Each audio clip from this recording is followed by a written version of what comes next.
gathering today to talk about the politics of Jesus part 2.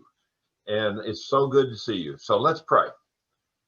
Gracious God, may the words of my mouth and the meditations of all of our hearts be acceptable to you, O Lord, our rock and our redeemer.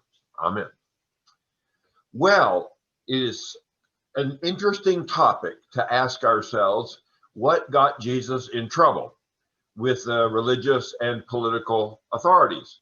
And I think the obvious question is, it seemed to be the company he was keeping, because for a lot of folks, there was a kind of guilt by association of who Jesus was associating with. Let's not forget, as we'll talk about in a moment, that Jesus is eventually crucified because he seems to be a revolutionary, a political revolutionary against Rome. And it's interesting that in his own company of 12, that is, among his closest followers, he chose one who was called Simon the Zealot. Now, Simon the Zealot is the word zealot could be meaning that he was a violent revolutionary, that he was part of that armed group that wanted to overthrow Rome. It's interesting that Matthew and Mark call him a Canaanite, which is sometimes translated Canaanite, but actually that word is the Aramaic version of the word zealot. Zealot is a Greek word. So it seems that this Simon had some political background, but now some have argued that no, Simon the Zealot really means he was zealous for the law, kind of like Paul says of himself, but he was a zealot Pharisee. Well, anyway, those are the possibilities, but most people think that Simon was part of that revolutionary band and became a part of Jesus' inner circle. Now, I'm giving you sort of the dispute among the scholarly world that's found in this book. It's a classic. It's called The State in the New Testament by Oscar Kuhlman. And in the foreword to this book, Matthew, you might find this interesting. He thanks Dr. Stuart Curry, who was my New Testament professor at Austin Seminary for several years, for being his interpreter, etc., when he first gave these lectures at Emory University. So that's one book that thinks that, yes, Simon really was a zealot. Now, there's another book called The Political Christ by Alan Richardson that argues that, no, maybe Simon was really just one of those zealous Pharisees that came over into Jesus' camp. Well, regardless, here's the question. Were some of Jesus' followers zealot sympathizers, or were they fellow travelers with that armed revolutionary group? Well, what Kuhlman argues that might have been several other fellow travelers with the zealots within Jesus' own group, one of whom might have been Judas Iscariot. Judas Iscariot is a mysterious figure because we don't know exactly his motives for betraying Jesus. But Oscar Kuhlman suggests that maybe Judas Iscariot was a disappointed zealot that hoped that Jesus would come and redeem Israel from Roman oppression, and therefore he overthrows him to sort of force his hand. That's one possibility. There's others that say maybe even Peter was a zealot sympathizer, because let's not forget that Peter proposes to Jesus at Caesarea Philippi the zealot temptation, which is don't accept suffering as part of your messianic role. And that's when Jesus has to say to Peter at Caesarea, "Get behind me, Satan." Also, let's not forget that according to the Gospel of John, it's Peter that when the Gethsemane arrest happens, cuts off the ear of Malchus, the slave of the high priest. So Peter might have had some, violent tendencies. Perhaps he was a fellow traveler of the zealots. Also, James and John, who are, on the one hand, called the sons of Zebedee, they're also called the sons of thunder because they have some violent tendencies of their own. You remember, they're the ones that wanted to call down fire on that Samaritan village for not receiving them. They're also the ones that either they or their mom, the text is unclear, wanted Jesus to put them on his right hand and his left hand to rule in this coming kingdom of Jesus. They wanted to be Secretary of State and Secretary of Defense in this new kingdom that Jesus has. And Jesus says, well, what are you asking? That's not something for me to give. Jesus makes an interesting observation that we find in both Matthew and in Luke, where he says this: the kingdom of God has suffered violent attacks, and violent men try to seize it. Now, Alan Richardson's book suggests that maybe there are three different ways of looking at that text. Who are these men of violence who are trying to seize the kingdom? Well, one obvious answer would be the zealots. The zealots who looked for their inspiration to the Maccabees, who had revolted against their Syrian overlords, and as men of violence, they had established a kingdom that lasted almost 100 years. And so they might be referred to as men of violence. So that could be referring to the zealots. It could be referring to people within his own circle who had zealot sympathies. Who knows? Another possibility might be the common people who were looking for somebody, anybody, to relieve them of this Roman hegemony upon them. Do you remember in John 6, after Jesus feeds the multitude, the anonymous crowd tries to make Jesus the king, and Jesus slips away from them. The men of violence might have been sort of just the crowd, the anonymous crowd. A third possibility might be the demons. You recall that in Jesus' ministry, the demons are seen as these violent opposing figures, spiritual forces opposed to Jesus. And so Jesus has to drive them out as he makes proclamation. So whatever it is, Jesus is aware that there are people of violence who want to see the kingdom in violent terms. And that precisely is the zealot temptation that faces Jesus all of his ministry. At the end of Jesus' life at the Last Supper in Luke 22, only Luke 22 gives us this story. There's this interesting episode where Jesus reminds him that, remember when I sent you out into the villages of Israel at first, I told you to take nothing. Now I'm going to send you out into the whole world, and I want you to sell what you have. And if you don't have a sword, you better buy yourself a sword. And so at this point, one of the disciples lifts up, he says, Lord, we have two of them already. And Jesus says, enough, enough. It's interesting, the same exact Greek word is used when violence is perpetrated in the garden, and Jesus says the same word, enough.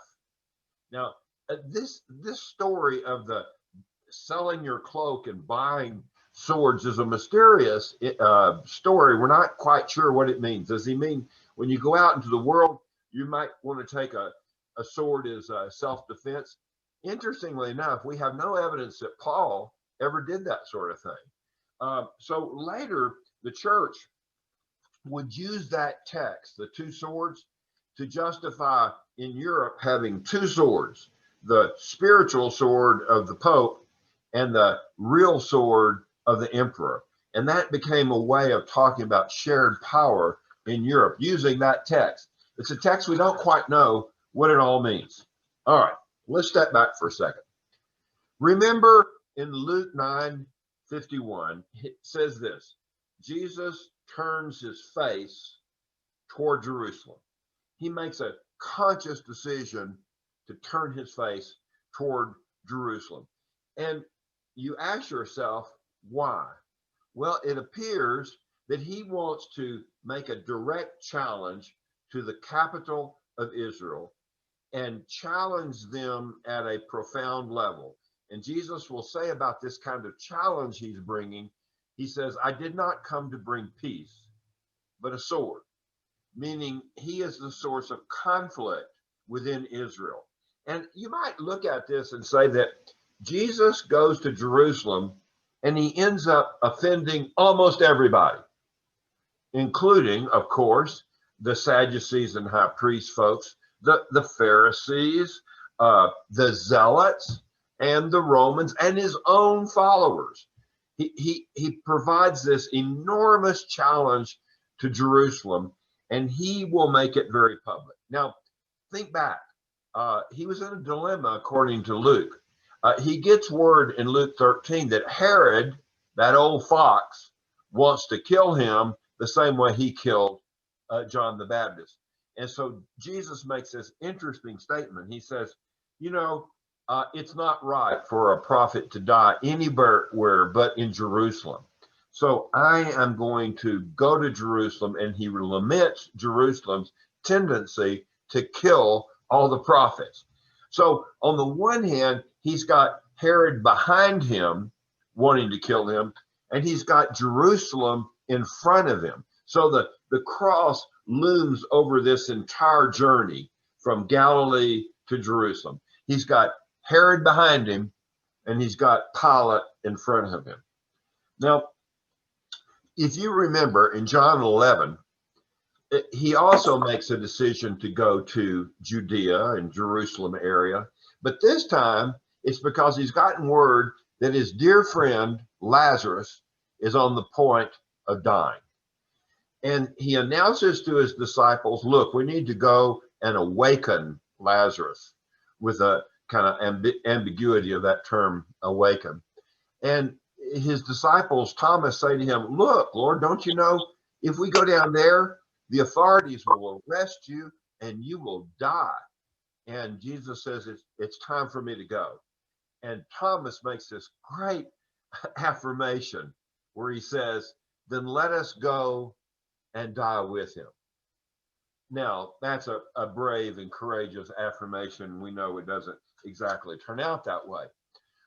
Dietrich Bonhoeffer, in his book, The Cost of Discipleship, says that the main point of discipleship of Jesus is to say, let us go and die with him. That there's a kind of self-dying that happens every day in our discipleship. So if you want to see a beautiful take on Thomas's statement, check out Dietrich Bonhoeffer's Cost of Discipleship. Okay, so he goes to Jerusalem, and as we know, he makes this triumphant entry into Jerusalem on Palm Sunday. And we all know the hymns that we're going to sing when he makes that triumphant entry, because we sing the same hymns every year, don't you know? And he comes in, and what do the people do in greeting him? Here's what they say, at least in Mark. God bless the coming kingdom of King David. King David. They see Jesus as a King David. You remember King David had been thrown out of Jerusalem by his son Absalom. And when he came back, he made sort of the same trek into Jerusalem. So they see Jesus as coming back to Jerusalem like King David did after Absalom had revolted against him. Then when he goes into Jerusalem, he does a very public thing. He goes in and ceremoniously destroys the temple, because that's what the overturning of the tables is all about. It's a prophetic, symbolic act that says this is the destiny of the temple. It's going to be completely overthrown. So those two public gestures, the riding in on a donkey, the cleansing of the temple, all those pose a tremendous threat. Think about it. King David to the Romans, overthrowing the temple to the Sadducees and the high priest. What a challenge. I did not come to bring peace, but a sword, and conflict is produced. Then there's this private scene where Jesus goes outside the city walls and looks upon the beauty of that temple. And his disciples are just stunned at how gorgeous that building was. And he says to them privately, well, let me tell you about the destiny of that building. And in Mark 13 and parallels, he anticipates what the Romans will do to that building, which happened in 70, some 40 years later. Now, when you look at that Mark 13, there's two things that I want to note about this. The first thing is that Jesus says, when this happens and you have to stand before governors and others to bear witness to your faith, don't worry, the Spirit will give you utterance. And so don't be afraid. So this text is also an encouragement to them that when the persecution happens, don't be afraid. The Spirit will give you utterance. By the way, one other way to look at the trials of Jesus before the Sanhedrin, before Herod, and before Pilate is this is the message to the church. This is how you should proceed if you have to stand and bear witness. And the contrast will be obvious between Jesus giving truthful witness and Peter giving false witness as the trial comes before us. Now, another thing you need to remember is that Mark 13 and about the destruction of the temple is a way of warning the church not to take the destruction of the temple as, quote, the end of the world, because a lot of people saw the destruction of the temple as a sign the end had come. If you look at Mark 13, he describes it in verse 8 as, quote, the beginning of the birth pains. He talks that the gospel must first be preached to all nations before the end comes. And then he says, after that suffering, the sky will be darkened, etc., and then the Son of Man will come. So if you look at Mark 13, it's a way of saying, yes, the temple will be destroyed in 70, but no, that's not the end of the world as we know it. So the gospel must be preached. Now, step back for a second. Oscar Kuhlman, in his wonderful book, suggests that maybe what Judas betrayed to the authorities was this private conversation that Jesus had with his disciples about the coming destruction of Jerusalem and the temple. And why is that important? Because in the trial before the Sanhedrin, one of the charges brought against Jesus is that he was going to destroy the temple. So this kind of private statement about the future of the temple might have been what Judas betrayed to the Sanhedrin authorities. Okay, so now he's in Jerusalem, the last week of his life, Holy Week.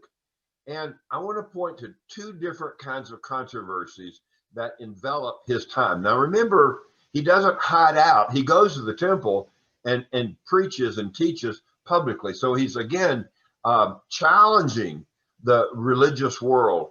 And the first question that was posed to Jesus is, by what authority do you do these things?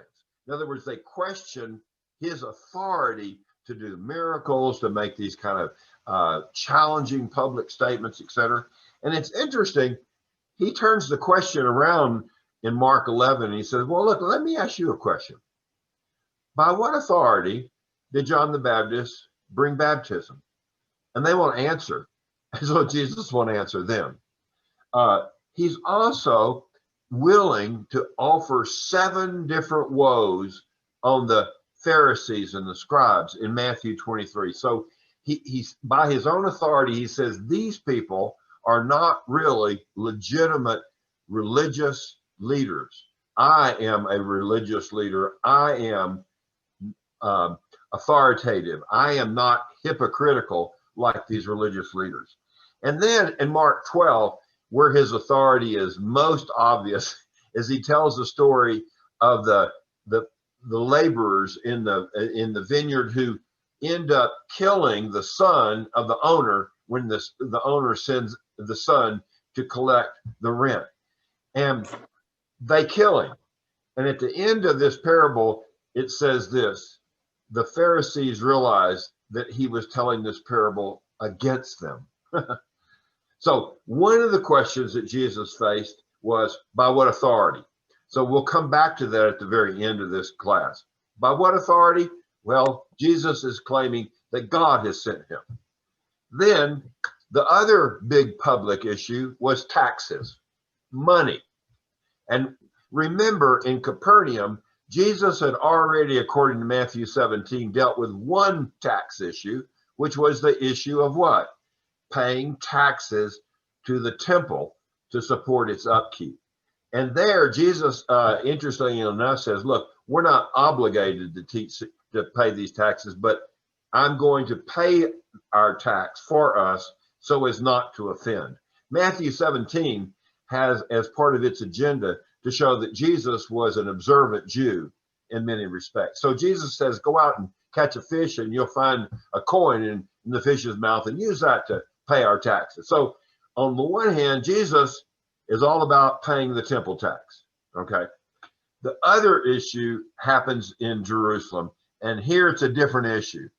It's the taxes paid to Rome. And let's not forget what those taxes were for. It was to support a standing army in about Israel, and to support Rome's religious proclivities, like building temples where you have pagan gods that they worship. So these taxes are both for the military and also the religious apparatus. Let's stop for a second and remember, there's not a single government in the Mediterranean world in the first century that's not, quote, a temple state. Temple state means that the government and the religion are joined together at the hip. They're temple states.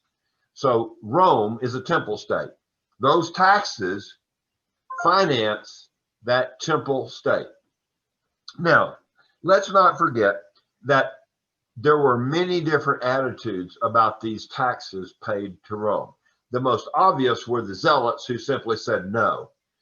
These are foreign rulers. They're illegitimate, claiming Deuteronomy 17. They have no right to be here. So we have no intentions of paying them a dime. Now, let's not forget that in 66, when the Zealot revolt broke out, it was first and foremost a tax revolt. Sounds like 1776, doesn't it? So then there were Sadducees and Herodians and tax collectors who were all what? Collaborators. And so they were in favor of the taxes to Rome because they benefit down the line from those taxes being sent to Rome. Then there were the Pharisees, and they were kind of caught in the middle. They agreed with the Zealots, we shouldn't do this. This is wrong. This is terrible. But they don't agree with the Zealots that you should then break out into armed revolt because of these. So begrudgingly, they paid their taxes. So they were trying to have it a little bit both ways. So Jesus realizes when this question is posed to him, should we pay taxes? Remember what the text says in Mark 12, that it was a weird alliance of Pharisees and Herodians who bring that question to him. Because remember, Pharisees, we're going to pay the taxes, but we hate it. The Herodians, no, they're part of the collaborators. Weird mix having them together. And Jesus realizes it's a trap. But here's what he does. He realizes if I say yes, pay taxes, then he'll be tagged as a what? Collaborator.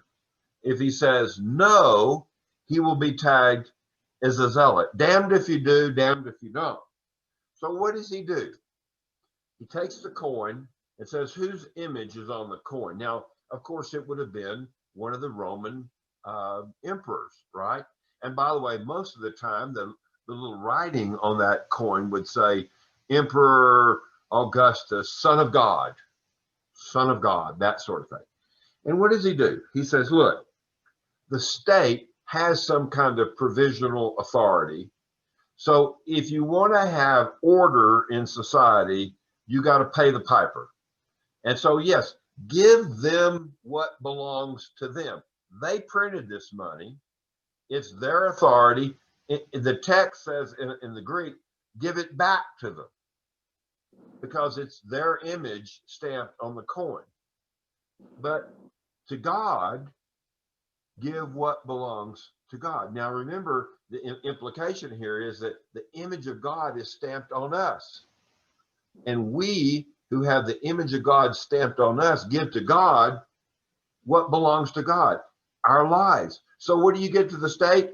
Money, period, and nothing else. Give everything to God. So Jesus has done a marvelous sort of dance between these two issues. Yes, give them the money. It's theirs. They printed it. But don't give to them what belongs to God, which is your heart and your soul and your mind. So Jesus, in effect, says that taxes can be appropriate both to the temple and to Rome, but just taxes that much and nothing more. By the way, you look through the rest of the New Testament, there's one single thing that the early church said that Christians owed Rome: money, nothing else. So Christians did not serve in the army. Christians did not serve in the Roman government, et cetera, et cetera. That happened when Constantine sort of baptized the church in the 4th century. That came along much later. But let's remember, these gospels were written after what? The Zealot revolt in 66, which was sparked by what? It was a tax revolt. So the early Christians are differentiating themselves from the Roman zealots who would not pay taxes and would die rather than paying taxes. And the early church said, look, we'll give them their money.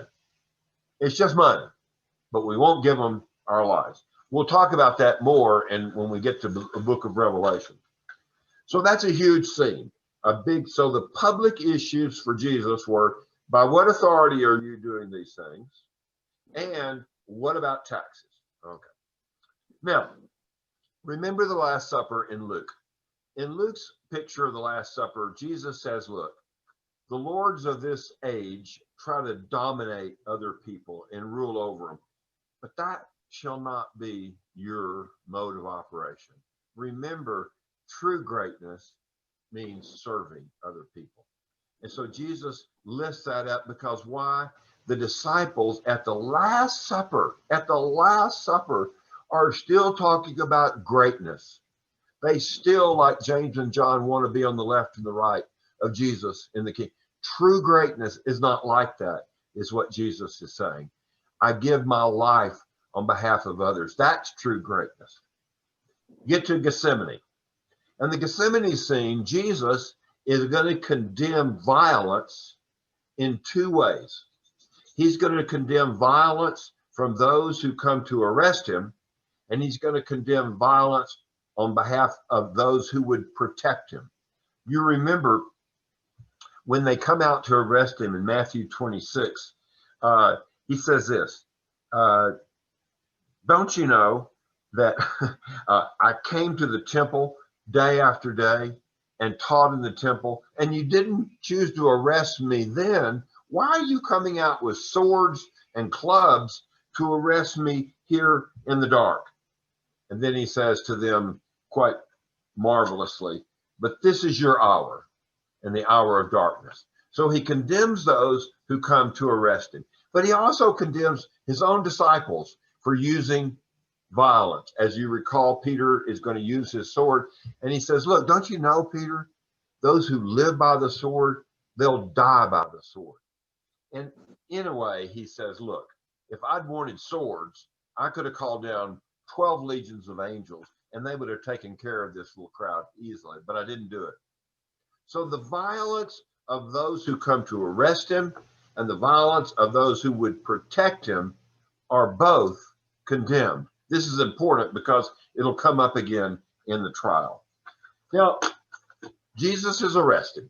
He's taken, depending on which gospel you want to look at, either to the house of the high priest or to the Sanhedrin that's gathered together. There are a lot of historical questions that surround these issues.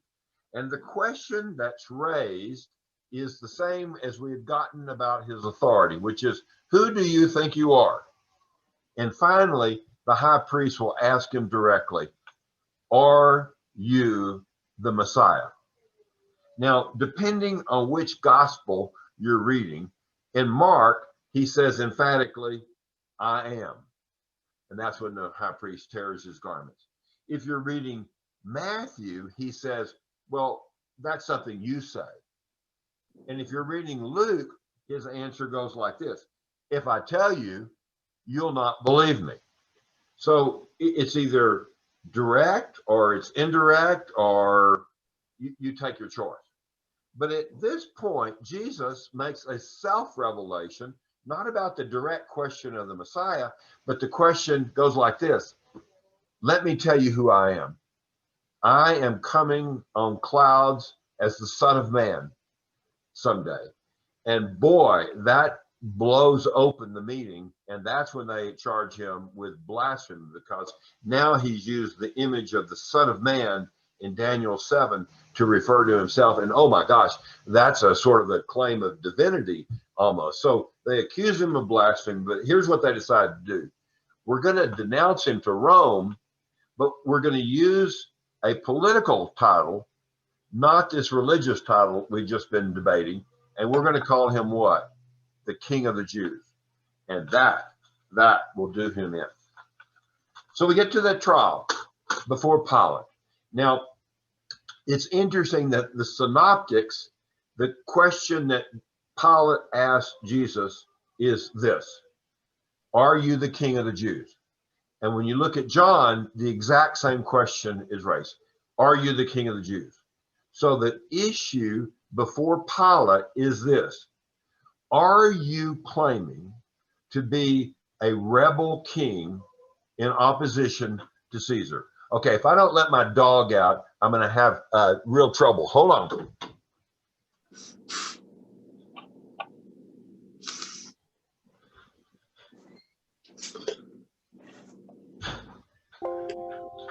This break brought to you by Frank's dog. Hey, I seen your dog too, Matthew. Okay, I'm back. So here's the big deal. When you're looking at the trial before Pilate, keep in mind always this question: are you the King of the Jews? Now, as you recall, the titulus that'll be above his head on the cross will claim that the charge against him stuck. You are the King of the Jews, and that's why we're crucifying you. So the issue too is this: in both the Synoptics and John, who will the crowd want? Will they want Barabbas, who apparently is probably a revolutionary zealot, or do they want Jesus, who makes this bogus claim to be the King of the Jews? And so you'll have this kind of contrast between Jesus and Barabbas throughout this trial.